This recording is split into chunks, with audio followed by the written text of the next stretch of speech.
안녕하세요. 저는 서울에 살고 있는 27살 여자예요. 좋은 의도로 글을 쓰는 게 아님을 먼저 밝히며 너무 쪽이펄로 하소연할 곳이 없어 사연을 적어 보냅니다. 꼭 사연이 채택되었으면 좋겠어요. 인생 선배님들의 진심 어린 좋은 댓글도 필요로 하고요. 저는 한마디로 사고쳐서 결혼한 케이스입니다. 대학교 2학년 때 임신을 하게 되면서 학교를 휴학하자마자 결혼을 했고요. 그 후 대학은 어찌저찌 졸업을 하긴 했으나 애를 낳고 나서부터는 애를 키우고 산 기억밖에 없네요. 그래도 결혼 6년 차라며 예전만큼 낯설어 힘들어하는 일은 없고요. 제가 사연을 적게 된 이유는 애 키우는 게 힘들거나 유별나서가 아닙니다. 주제 파악을 하지 못하는 제 젊은 시어머니 때문이죠. 미리 말씀드리자면 저희 시어머니는 정말 어리세요. 저도 사고를 쳐서 아이를 낳기는 했지만 저희 시어머니는 저보다 더 어린 나이였던 19살에 사고를 치고서는 남편을 낳으셨답니다. 남편이랑 제가 1살 차이니까 시어머니는 저랑 19살밖에 차이가 나질 않으셨어요. 그러니까 아직 반백살도 살지 않으신 젊은 어머님이셨답니다. 제가 임신을 했었을 적에 어머님은 본인도 아이를 일찍 낳았는데 아무런 문제가 없이 잘만 키우고 살았다며 적극적으로 저를 위로해 주셨어요. 지금 당장에 앞이 막막하고 큰일이 난 것처럼 느껴질 테지만 아이를 낳고 살아가다 보면 이게 얼마나 별일이 아니었는지를 알게 될 거라며 좋은 덕담도 많이 해주셨고요. 당장에 저희 부모님으로부터 원망과 미움을 사고 있었던 저는 위로해 주시는 어머님이 정말 신적으로 느껴졌었답니다.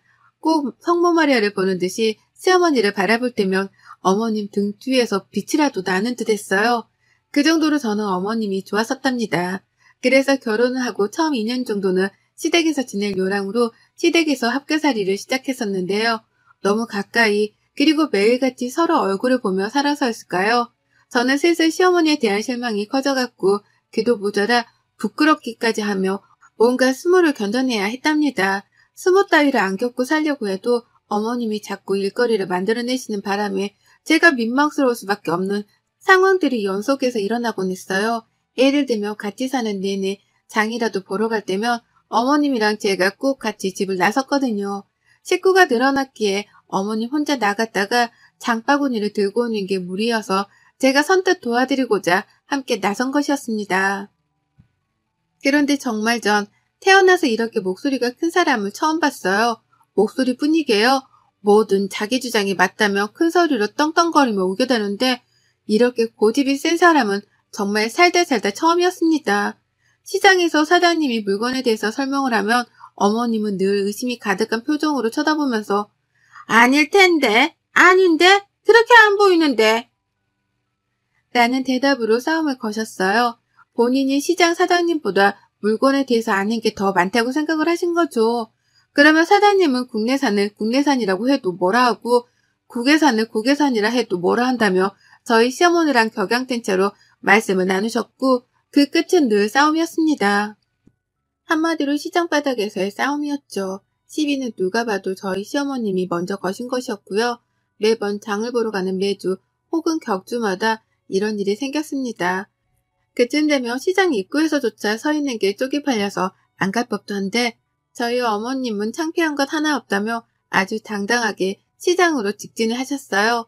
오늘은 좀 다른 곳으로 장을 보러 가실 법도 한데 바로 저번 주에 말싸움을 한 시장 아주머니가 계신 곳으로 또 장을 보겠다며 직진을 해서 가시더라고요. 그 덕에 온 시장 사장님들은 저희 어머님을 무슨 원수 보듯이 쳐다를 보셨고 괜히 옆에 서 있던 저도 같이 흘기는 것도 같은데 장보러 나서는 길이 그보다 끔찍할 수는 없었답니다. 언제까지 이러고 살 수 없다 싶은 마음에 몇 달 이 짓을 겪다가 그 후엔 저 혼자 장을 보러 나가기 시작했어요. 아예 어머님께 말도 없이 나가서 한 주 동안 먹을 장을 혼자서 사올 때도 있었고요. 그렇게 나름 저만의 노하우를 쌓아가면서 진상을 부리려는 어머님을 제 선에서 차단해가는 법을 터득했습니다. 하지만 그걸로 끝이었음 제가 분가를 하지도 않았을 거예요. 그 밖에 동네 이웃들한테도 별소리가 아닌데 층간소음이라며 집에서 쓰는 빗자루를 들고 쳐올라가질 않나. 집 근처에 산책로가 있는데 담배도 안 피우면서 어디서 가래가 그렇게 나와서는 계속 퇴퇴하고 뱉어버리시질 않나. 집 앞에 버려야 하는 쓰레기 봉지를 다른 빌라존에 버렸다가 카메라에 걸려서 경찰이 출동하질 않나. 그 밖에 뒷목 잡게 만드는 진상짓을 너무 많이 부리셔서 동네 관할 경찰관들 중에서는 저희 어머님을 모르는 분이 없었답니다. 저랑 저희 남편 그리고 시아버지는 무슨 잘못을 저지른 것도 아닌데 오고 가는 사람들한테마다 고개를 숙여 사과를 하는 게 버릇이 되다시피 했고요. 참 별별 꼴을 다 보고 나서야 제가 학을 떼듯이 분가를 하겠다고 선포를 했고 남편도 아이한테 나쁜 영향을 줄까 겁이 난다며 바로 동의를 하곤 집을 나왔어요. 그렇게 따로 나와서 산 지가 올해로 4년 차입니다. 용케도 버티는 2년이었고 그 시간 때문에 저는 시어머니에 대한 저의 선입견을 아직 다 고쳐내지 못한 중이었어요. 겨우 거리를 두고 사는 중이었고 집이 멀던 이유로 어머님은 저희가 먼저 찾아뵙지 않는 이상 제 발로 만나려고 하지는 않으셨어요. 다만 평소에도 아이 사진 좀 보여달라는 연락을 자주 해오셔서 대면대면 함에도 불구하고 카톡 연락을 꾸준하게 하며 지내고 있었습니다. 유치원 입구 앞에서 친구들과 밥 먹는 모습으로 혹은 앞에서 걸어가고 있는 뒷모습 등등 구체적인 모습을 하고 있는 사진을 원하시는 바람에 저는 늘 시어머니의 입맛에 따라 사진을 찍는 게 버릇이 되다시피 했어요. 하여간 까다롭기로는 정말 1인자셨고 남이 불편해하거나 기분 나빠할 것이라는 배려 따위는 전혀 해주지를 못하셨습니다. 그러니 가장 가까이에 있는 사람 중 하나인 제가 피해를 가장 많이 보는 피해자가 되곤 했죠. 지금껏 결혼해서 살며 시어머니에 대한 얘기를 늘어놓자면 정말 한 트럭인데요. 불과 지난 5월 시어머니가 차를 뽑게 되면서 전보다 더한 진상살이가 시작되었답니다. 어머님께서는 기존에 조그마한 자가용을 가지고 계셨으나 사고를 내신 이후로 시아버지가 다시는 운전하지 말라며 그걸 폐차시켜 버리셨어요. 먼저 들이받고는 잘못이 없다며 베째라를 시전하다가 온 가족들이 출동해서는 블랙버스를 보고서 상대편 차량 주인분께 열심히 사과를 했었더랬죠. 그때 기억으로는 시어머니 또래 운전자분만 보면 횡단보도를 건너다가도 못 건널 것 같고 마트에서 마주쳐도 흠칫거리곤 합니다. 저희 어머님 생각이 나서 말이죠.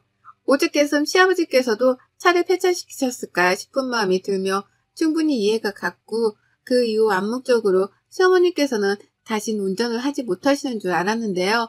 글쎄 시어머니가 온 가족들에게 비밀로 하고는 차를 뽑아오신 거예요. 중고차를 어디서 구매하셔서 말입니다.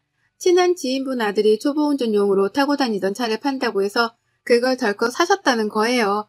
결국 그 바람에 어머님은 다시 차를 몰게 되셨고 저는 어머님의 조수석에 앉아 시어머니를 감시하는 역할을 맡게 되었답니다. 시아버지랑 남편이 부탁을 하셨거든요. 평일 대낮에 집에 있는 사람이라고는 저 하나뿐이니 저라도 어머님이 운전을 하실 때 옆에 꼭 붙어서 엄한 사람이 다치거나 욕먹지 않게 해달라고 말입니다. 운전을 어떻게 하는 건지 잔소리를 팍팍 해가면서라도 시어머니 버릇을 좀 고쳐놓으라고 말이죠. 저라고 별 수 있겠나요? 이미 진상 부리는 행동이 몸에 배어버린 사람인데 제가 옆에서 잔소리를 한다고 해서 뭐가 나아질 분은 결코 아니셨습니다. 다만 제가 그렇게라도 옆에서 눈치를 주면 어머님이 최소한 눈치를 보는 척은 하실 줄 알았네요. 이미 교통사고를 한 번 내신 분이니까 운전을 하면서 전보다는 더욱 조심하실 거라고도 예상을 했고요.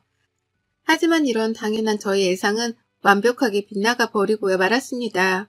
사고를 내본 사람이라면 더더욱 주변 차량의 존재에 신경을 쓰고 사소한 것도 조심스러워하면서 할 텐데요. 저희 어머님은 정말 예상을 빗나가셨죠. 인도 앞에 서 있으면서 멀쩡히 인도를 지나가는 사람한테 빨리 지나가라고 클락션을 울렸던 날엔 저 진짜 조수석에서 쥐구멍이라도 숨고 싶었어요. 지나가는 행인이 여학생이니 망정이었지 어디 깡패라도 지나갔다가 그 꼴을 당했으면 가만히 있었을까요? 그런 생각을 하니 진짜 조수석도 앉아있을 곳이 못 되었습니다. 하지만 이게 끝이 아니었어요. 사고를 냈었으니까 내가 이제 절대로 과속은 안 할 거야. 라고 하면서 느리게 가속 페달을 밟으셨는데 그게 어찌나 느리던지 오고 가는 주변 차량들의 진로까지 방해를 한 겁니다. 그래서 제가 조금 빨리 가거나 아니면 아예 빠져서 비켜주라고 말씀도 드려봤지만 어머님은 이렇게 대답을 하셨죠. 지들이 알아서 가겠지. 라고요. 뭘 말씀드려도 자기 알바가 아니라고 귀를 닫으셨습니다. 오고 가는 차량들이 운전을 똑바로 하라면서 클락션을 내내 울리는데도 아랑곳하지를 않으셨어요. 오히려 귀 따갑게 자꾸 빵빵거린다면서 한 분은 창문을 열고 가운데 손가락을 찍혀 올려 버리셨습니다. 아, 그때 그 순간은 정말 제 인생 최악의 날이었습니다. 온 차들이 저희를 지켜보는데 작은 차 안의 운전자가 당당하게 가운데 손가락을 찍혀 올리니 저 멀리 있던 차량의 아저씨까지 창문을 열고는 소리를 지르셨어요. 운전 똑바로 하라고 말이죠. 흔히들 들어봤죠? 아줌마가 집에서 밥이나 차릴 것이지 왜 나와서 운전을 하냐는 말입니다. 전 이런 얘기가 90년대나 일어나는 말인 줄 알았는데요. 저희 시어머니 때문에 한 번도 아니 여러 번을 들었답니다. 운전 똑바로 할 거 아니면 집에 가 밥하라 소리를 귀에 딱지가 나도록 들었네요. 그 바람에 제가 시어머니를 부여잡고는 도대체 왜 이렇게 운전을 하는 거냐면서 미치도록 화를 낸 적이 있었어요. 도무지 화끈거리는 얼굴을 도로 위에서 들고 다닐 수가 없으니 이렇게 운전을 할 거면 차라리 내려달라고 말이죠. 그러자 저희 어머님 버스 서는 정류장에 떡하니 들어가서는 저를 내려주시더라고요. 그리고는 창문을 내려서 어디 버릇없게 시어머니한테 내려달라 말아야? 내가 네 개인 택시기사냐? 라고 욕을 쏘아대셨답니다. 버스를 기다리는 승객들이 와르르 서 있는 정거장이었는데요. 모두가 저와 시어머니의 싸움을 목격했어요. 어머님은 욕만 남기고 호련히 그 자리를 떠나셨고 저는 혼자 남아 떠나가는 시어머니의 차량을 지켜보며 붉어진 얼굴을 숨기고 가느라 애먼 머리카락만 잡아 뜯었네요. 혹시나 아는 사람이라도 만날까 싶어서 두근거리는데 내가 언제까지 이러고 살아야 하나 싶어 숨이 턱 막히기도 했습니다.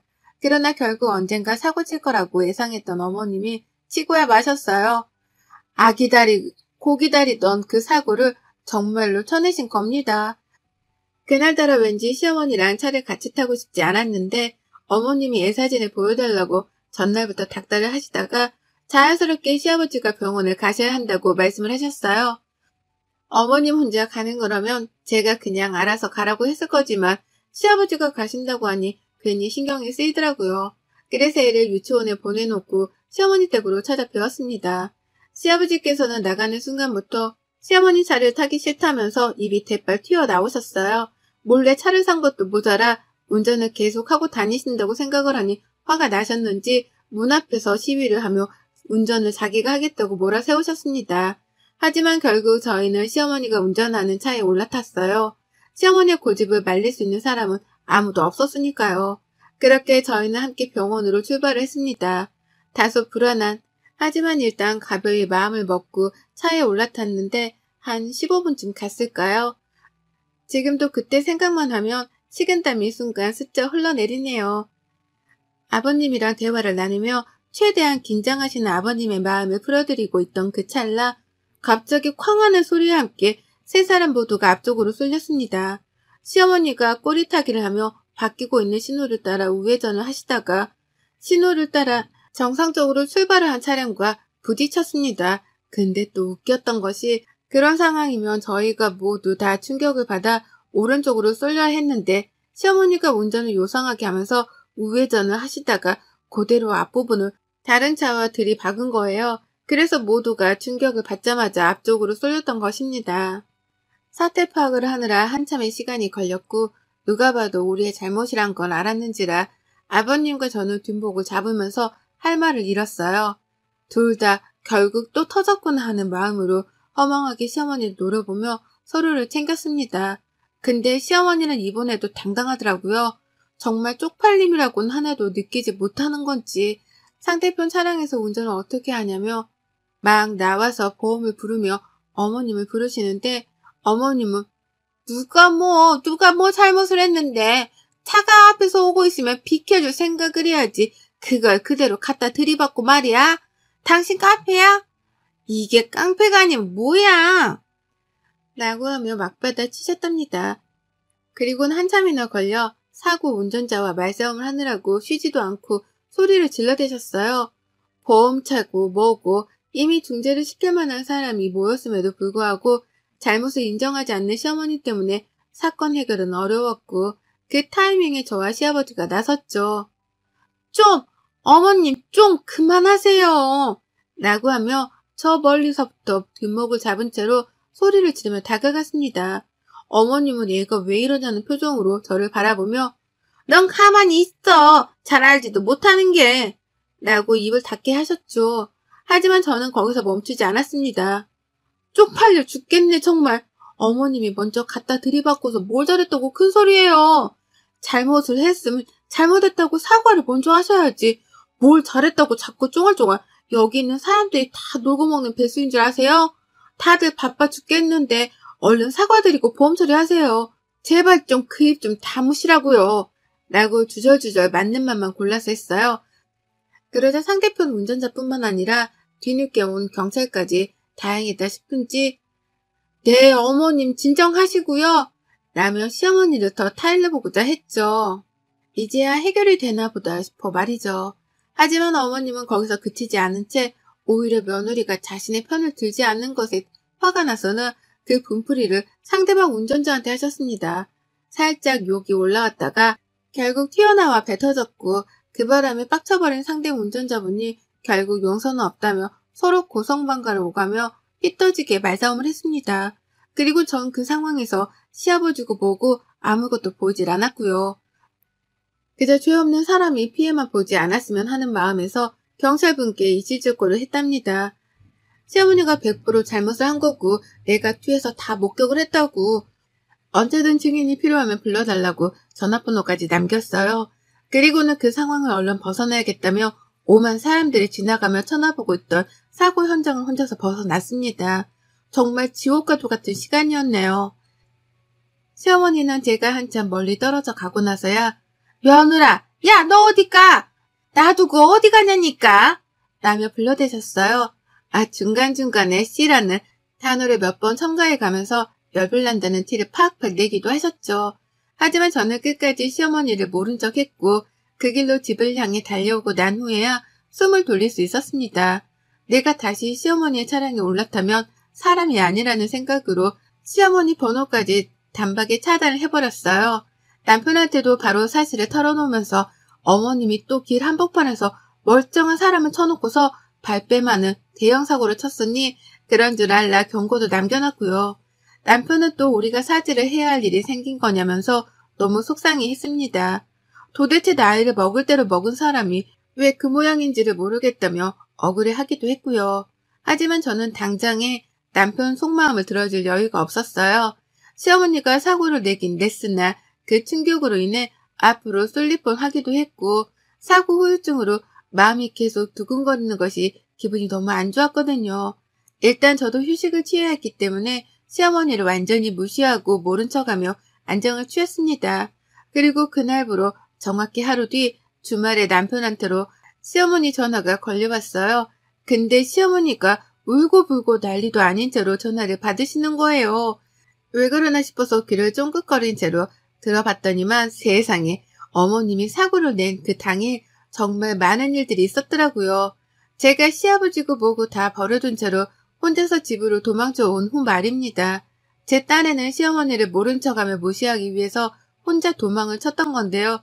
글쎄 저희 아버님은 아버님대로 혼자서 그 길로 도망을 쳤다는 거예요.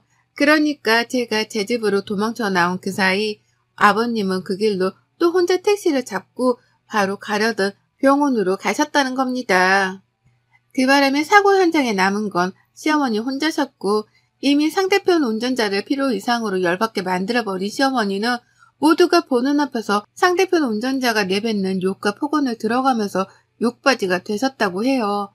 엄밀히 말하면 시어머니가 잘못을 저지르고 이 모든 상황을 만든 장본인이니 욕바지라고만 표현을 할 수는 없지만 그 상황에서 자신의 행동에 대가를 치르신 건 분명해 보였습니다.